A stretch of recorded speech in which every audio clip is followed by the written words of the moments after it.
4:30 পর্যন্ত ভোট।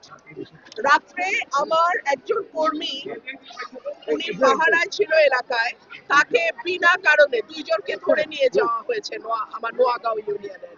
আমি সকালে ডিসি মহোদয়ের সঙ্গে কথা বললাম, কিন্তু আমার মনে হলো ওনাকে ভুল বোঝানো হয়েছে ডিসি মহোদয়কে। তো সে এখন থানায় আছে। বিভিন্ন জায়গায় তারা সিল মারার চেষ্টা করছে, বিশেষ করে আশুগঞ্জে আমাদের 8টা ইউনিয়ন, 8টা কেন্দ্র অত্যধিক ঝুঁকিপূর্ণ। দুপুরে তারা সিল মারার একটা পায়তারা করছে বলে আমার কাছে খবর এসছে। আমি সেনাবাহিনী, পুলিশ, সবাইকে, ডিসি, সবার কাছে আমি এই কেন্দ্রগুলোর নাম পাঠিয়ে দিয়েছি। দেখা যাক কি হয়। কেন্দ্র পরিদর্শন করেছেন কিনা? এই যে আমি শুরু করলাম, এখন 9টা বাজে। মানে আপনার প্রতিক্রিয়াটা জানতে চাই।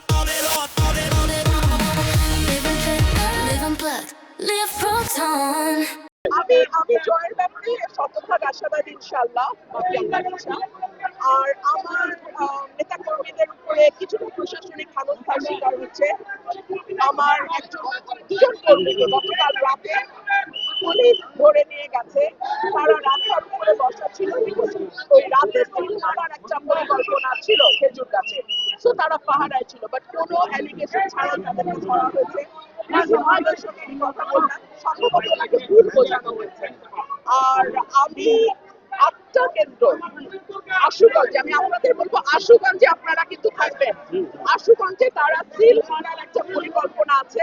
আমি সেনাবাহিনী, পুলিশ, ডিসি সবাইকে কেন্দ্রগুলো যেগুলো অতি ঝুঁকিপূর্ণ নাম দিয়েছি। দেখা যাক কি হয়।